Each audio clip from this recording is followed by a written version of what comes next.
We all love hearing about cheaters who get exactly what they deserve, or bad bosses being publicly humiliated, or horrible friends being thoroughly exposed. But these revenge plots and calculated acts of sabotage don't always go to plan, which is somehow even more entertaining. From bad dads who tried and failed to humiliate their families, to cheaters who got the ultimate lesson in karma, it's time to go through some revenge plots that went really wrong.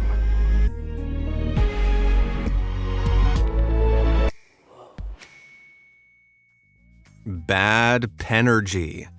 Have you ever had a bad boss? Maybe they snowed you under with work they knew you couldn't do in time, or blamed you for something that wasn't your fault. Well, if you have, then this next story is for you. Back in 2021, Andreas Flatten quit his job at OK Luxury Auto Works in Georgia. He claimed the job had a pretty toxic culture, and so decided to move on. However, his boss, Miles Walker, refused to give him his final paycheck. After he went silent on the matter, Andreas went to the Department of Labor, asking after the $915 Miles owed him. Then, a few weeks later, Andreas opened his door and discovered a gigantic pile of pennies on his driveway, which were covered in oil, along with his last paycheck that had a pretty nasty expletive scrawled on the front. Shocked, he and his girlfriend painstakingly shoveled every last penny into a wheelbarrow, realizing that this must be the way Miles had decided to pay him, in some 91,500 greasy pennies. It was a pretty childish form of revenge, but Andreas had no choice but to deal with it. So he got in touch with Coinstar, a coin-collecting company, who agreed to collect the pennies and exchange them for bills. But they also asked if they could post a press release about the unusual incident on their website, as it made them look very good. Andreas said yes, not thinking much of it, but this press release got the attention of local and then national media, who all then covered the story, dragging Miles and his business through the dirt. Miles tried to discredit the press release by posting a lot of nasty stuff about Andreas on the company website. But that's when the Department of Labor caught wind of the situation. Seeing the pennies, the press release, and the website slander, they then sued Miles for unfair retaliation against an employee. But as they were filing through this and going through Miles's records, they noticed he hadn't been paying his workers overtime, which he was required to do by law. As such, they slapped him with an eye-watering $40,000 bill in back pay to all the workers he'd screwed over. He was forced to cough over the full amount, all while national tabloids covered the story of his disgrace and one-star reviews began to flood his business pages, which he might have avoided if only he hadn't stooped to such a petty attempt at revenge. These bros ain't loyal. It's pretty rare that you find a story where someone admits not only to cheating in a relationship, but that they were wrong. And yet, I found one, and boy, is it juicy. A now deleted Reddit user, who I'll call Mark, posted that he was once in a serious relationship with a girl called Carly. It started off sweet, and they had each other's backs, and Carly even helped him pay off some of his debt. She clearly cared about him a lot. But they hit a rough patch, and while they tried to fix it by talking and going to therapy, Mark decided to cope by cheating on her with Cara, her childhood best friend. Mark blamed Carly on their relationship deteriorating, but he assumed he was being real smart about cheating on her, and that by hiding all the evidence, like texts and calls, Carly would never find out. So imagine his shock when one day Carly sat him down and very calmly asked if he was cheating on her. Panicked, he immediately lied and denied it all, but she just laughed, saying she didn't think he'd admit it, and that she just wanted to give him the benefit of the doubt. Why? Well, because Cara, feeling guilty, had broken down and shown her their messages a few weeks back. It was only then, when he was cornered, that Mark guiltily admitted it. She just shrugged and said, "It's fine. Oh, by the way, Louie and I are going out tonight. I've been seeing him since last week. Don't be here when I get back." That's when Mark's heart sank, because Louie was his big brother, Not just that, Louis was the golden child of the family, the one that everyone adored. Mark had always felt insecure next to him, and now it turned out Carly had been seeing him to get back at Mark for his affair with Cara. Okay, that sounds like she just leveled the playing field, except Carly knew that she could just block Cara and never have to see her again, but Louis and Mark were family. They were around each other all the time. Family events, birthdays, celebrations, and what's worse, he couldn't tell his family about it because he knew how much worse that would make him look. Carly had made sure he'd never forget about how he wronged her, or how badly his own cheating had backfired on him. Man, talk about keeping it in the family. Between Mark and Miles, whose revenge do you think backfired the worst? For cheater Mark, hit that like button, and for bad boss Miles, hit the subscribe button down below. All done? Great. So what have we got next? Major misfire. If there's one thing you don't mess around with, it's guns. I could sit around and lecture you on gun safety all day, but I'll let Reddit user Golden Silver 61's story do the talking. Back in the late 90s, Golden was a counselor at a Boy Scout summer camp, with one of his jobs being a director of the camp's rifle range. He was very clear with the kids about where to aim the rifles they were given, up or down the range. Never at another person, loaded or unloaded. It didn't matter. Anyone who pointed a gun at someone else would be kicked off the range for good. Well, for all his warnings, one day, one kid decided it would be funny to point the gun at his friend. Golden sprinted over, grabbed the rifle, and booted the kid from the range. But he was not happy, yelling at Golden and threatening to call his dad, who was a cop. Golden couldn't have cared less, ripping up his range pass and sending him on his way. A few hours later, a patrol car rocked up to the camp and a very angry-looking cop got out. Golden could see the kid smirking. Clearly, this was his father, and he looked like he was about to give Golden a piece of his mind. The cop then approached Golden and began screaming at him, telling him he had no right to revoke his son's rifle pass and to let him back on the range that instant. Golden let the cop rant on, and when he was finally done, he simply asked, "Did your son tell you why I ripped up his pass?" But the cop didn't have an answer, and suddenly the kid looked nervous. Golden then told the cop his own son had been pointing the rifle at his friend, and the cop went red with anger. Not at Golden, but at his son. He turned on his heel and screamed at the boy to get in the car, because that was the end of his time at camp. The cop then apologized profusely to Golden and drove off with his crying, sniveling son in tow. Oh boy, mishandling a firearm and embarrassing your cop dad. I'd be amazed if that kid wasn't grounded for life. Pretty pennies. Man, people who try and get their revenge with pennies don't realize just how easily the script can get flipped on them, as it's recently happened to another loser. Back in 2021, 18-year-old Avery Sanford saw a car with a trailer pull up to her family's house. As she walked out, she watched a man she didn't recognize dump thousands of pennies on their lawn. She called her mom out, who asked the man what was happening, and he snidely replied, "This is your last child support payment." Having not seen him in years, neither of them recognized the man as Avery's father. As Avery had just turned 18 and so no longer qualified for child support from her father, he had dumped the final $800 payment of pennies on their lawn in an attempt to horribly embarrass them both before driving away laughing. It was incredibly cruel, and Avery felt like her father, who she barely knew, wanted to humiliate her personally. But Avery's mother told her not to worry. They were going to turn this into a good thing. They sorted through the coins and donated every last penny to a domestic abuse shelter, which presumably has something to do with why Avery's mom left her horrible father in the first place.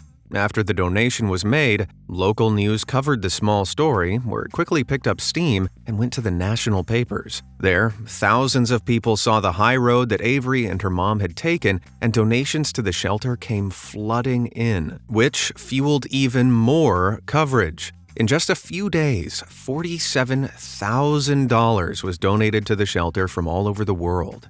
Avery and her mom were painted as heroes. Her dad, on the other hand, oh boy. Countless journalists reached out to him for comment, and he quickly realized the mistake he'd made. He apologized and claimed he'd acted in frustration. The last thing he'd wanted to do was to drive a wedge further between him and his daughter, but the damage was done. Seeing how he'd tried to publicly disrespect her mom, Avery was quick to shoot down any chance of them ever reconciling. So not only did he destroy his reputation, but he also lost any chance of getting to know the incredible young woman too. Nice one, dingus. Cheat creep.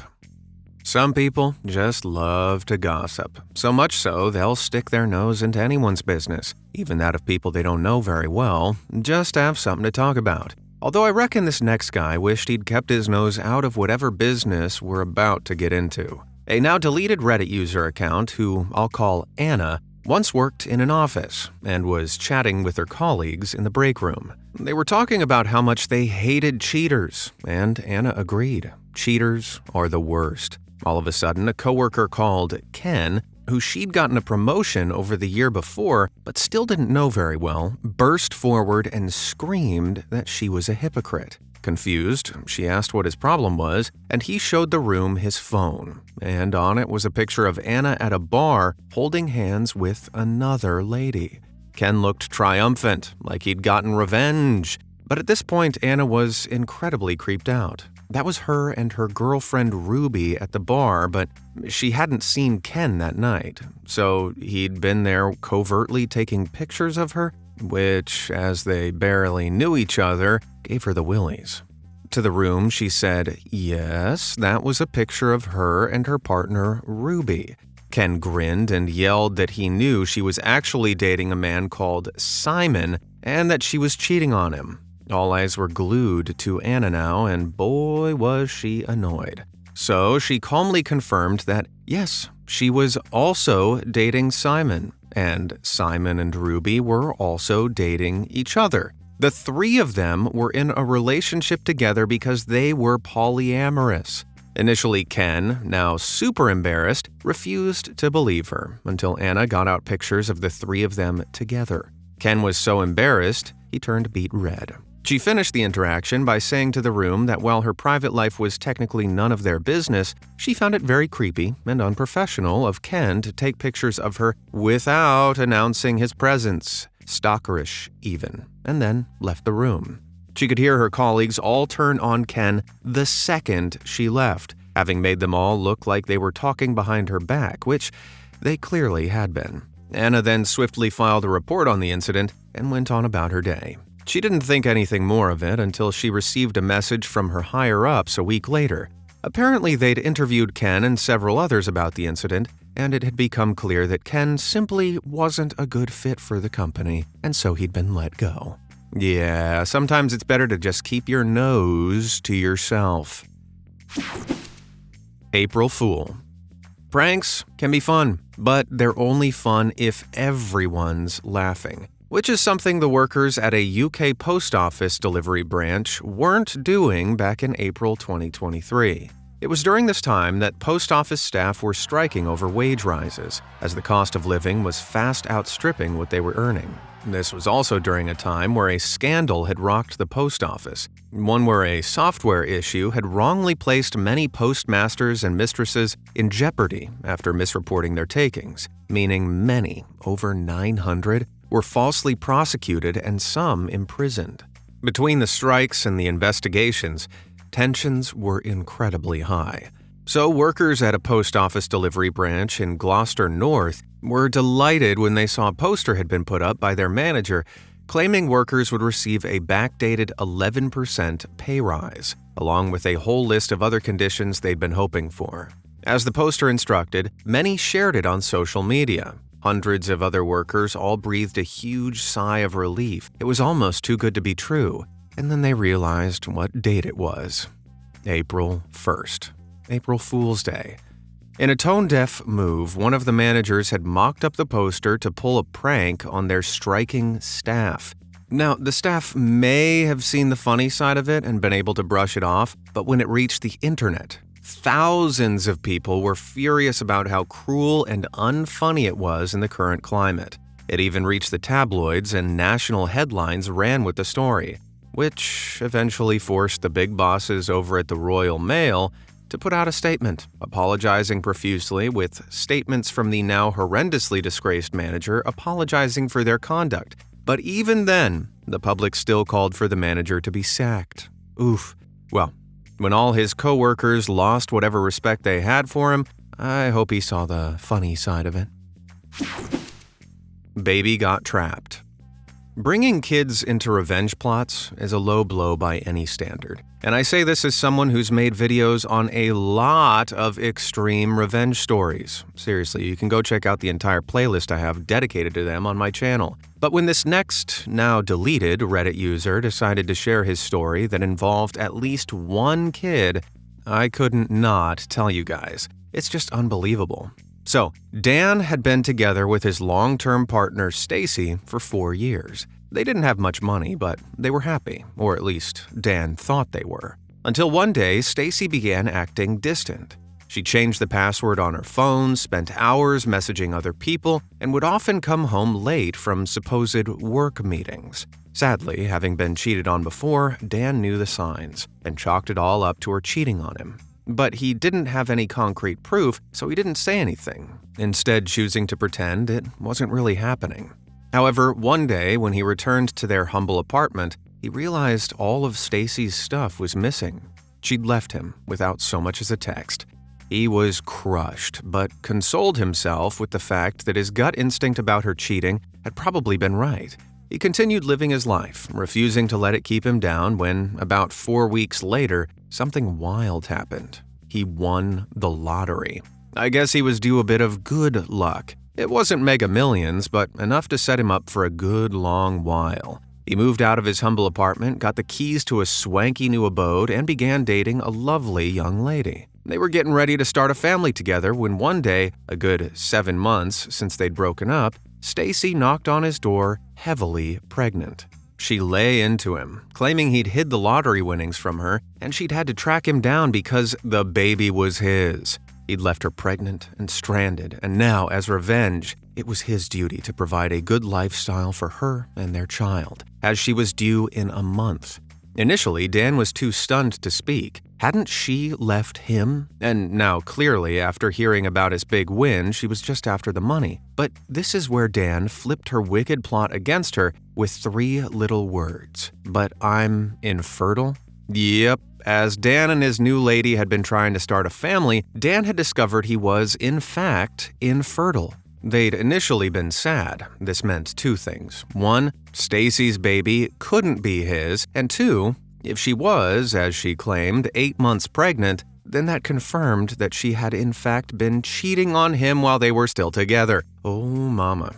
Stacy, flustered, stormed off and never darkened his doorway again, while Dan, his now wife, and their 2 adopted kids have never been happier. Sniper Wolf versus Jack's Films. If you've been on YouTube as long as I have, then you probably know Sniper Wolf, aka Leah Sheilish. Through gaming, trying out hacks, and reacting to videos, she's amassed more than 34 million followers on YouTube to date. Now, Leah reacts to a lot of videos from TikTok and YouTube, typically without crediting the original video owners, which has caused other YouTubers, such as Jack's Films, to call her out. With around 5 million followers at the time I'm making this, he's reacted to Leah's reaction videos critiquing her video style and calling out her creditless takes. The situation soon escalated, with Leah hitting back at Jack with a series of tweets, calling him out for, reacting to her, and then Jack hit back, then Leah. Yeah, their digital beef got messy. But then Leah decided to take it a step further, and one incredibly dumb step at that. Now, Leah didn't know Jack in real life, but she did some digging, found his home address, and then turned up at his family's house unannounced. Did she knock on the door and ask to talk about their feud like adults? Did she heck? To one-up her revenge, she posted a picture of his house on her Instagram stories to her 5 million followers, doxing him. Now, doxing is revealing identifying information with malicious intent, something that's really looked down on by the internet community because of how dangerous it is. And considering Sniper Wolf revealed his house to her 5 million strong Instagram audience with an ominous "let's talk" message attached, yeah, that's pretty threatening if you ask me. While it's not illegal, doxing is considered adjacent to crimes like harassment and stalking, something Jack was not going to let go. Even though the pics disappeared from Leah's stories, Jack doubled down on the ordeal. He made a video and several tweets about it, which went viral. Big commentary YouTubers covered the story, lambasting Leah's actions, and people contacted YouTube demanding she be held accountable. YouTube eventually struck her Sniper Wolf channel with temporary demonetization, costing her thousands of dollars. And while she'd initially defended her actions, she suddenly backtracked and publicly apologized. But the damage was done. The backlash was so severe that she's since turned off the comments to all of her latest videos, and where she would once routinely upload some 4 or 5 times a week, that's dropped down to just once a week at the time I'm making this video. She's cemented her reputation as an internet villain, all because she wanted to get back at Jack. Looks like Sniper's aim was off. Way off. Kate Corain. Being a new author is hard work in this day and age. Competition is fierce, and getting people to buy your book instead of other new authors in the same category is an uphill battle. And that was a pressure that aspiring author Kate Corain really felt back in 2023. Her debut fantasy book, Crown of Starlight, was being released along with the works of many other new fantasy authors. However, Kate felt insecure and decided she needed to give her book an edge. Not by trying some fancy new marketing technique, but by sabotaging her fellow debut authors. She headed over to the book review website Goodreads and created a bunch of fake anonymous accounts. She then systematically went after other authors whose books were in the same category as Crown of Starlight and gave each of them 1-star reviews. She then repeated this process hundreds of times, purposefully reducing the average rating of at least 20 books. She thought she'd gotten away with it. However, Canadian author Jiran J. Zhao noticed something weird about what had been happening. Because the accounts leaving 1-star reviews on all these new books had also left glowing 5-star reviews on Crown of Starlight. Kate had been so arrogant she figured she may as well boost her own book while tearing down others. Jiran then documented everything in a 31-page file and shared it with the community, accusing Kate of strategically review bombing in a tweet that went viral. Kate's plan backfired on a catastrophic level, but instead of admitting what she did, she unbelievably dug the hole deeper. She created a fake chat log with an imaginary friend who she claimed admitted to her that she'd done it to try to help her, and then shared the screenshots. Either she hoped the community was too trusting and/or too stupid to see that this was fake, but they were neither, and they refused to believe Kate. Amidst all the controversy, Kate's publisher quickly announced they would no longer be releasing Crown of Starlight, her agency dropped her, and the community turned its back on her. In a desperate attempt to salvage something, Kate came clean. She released an apology, blaming her actions on a mixture of new medication and bad mental health. Here's the kicker, though. All of the authors she'd review bombed had been people of color, so essentially her apology looked like she was saying her medication made her racist. Yikes. Kate's gone quiet since then, and I know a vast portion of the book-loving community will hope it stays that way. Love stings. Breakups can really, really hurt. Trust me. But some hurt more than others, as one woman who we'll call Ingong in Cambodia discovered back in 2015. She had been dating her boyfriend Chan for a while, but after his family discovered Ingong had previously been arrested for jewelry theft and illegal substance-related crimes, they convinced him to break it off. She was heartbroken, but also hell-bent on getting revenge. They took a short break, then met up at Chan's home a few days later and decided to go for a motorbike ride, with her as a passenger sat on the back. Neither of them was wearing a helmet, which would have saved them not just from a crash, but from what Ingong was about to do. As they were traveling, she pulled out a plastic bottle, which, so this video doesn't get struck down by the YouTube algorithm, had a malicious substance in it and went to vengefully pour it over his head as he was driving. If she couldn't have him, no one could. The only problem is that when you're traveling at high speeds, wind makes pouring liquids on a target very hard, and long story short, that malicious substance blew back into her own face. A little did get on Chan's face, and he stopped the bike immediately. Screaming in pain, she fled the scene. Chan was taken to a hospital where he made a full recovery and a police report. And before long, there was a pretty serious warrant out for Ingong's arrest. Looks like she got a face full of karma. Which of these revenge plots do you think backfired the hardest? Let me know down in the comments below, and thanks for watching.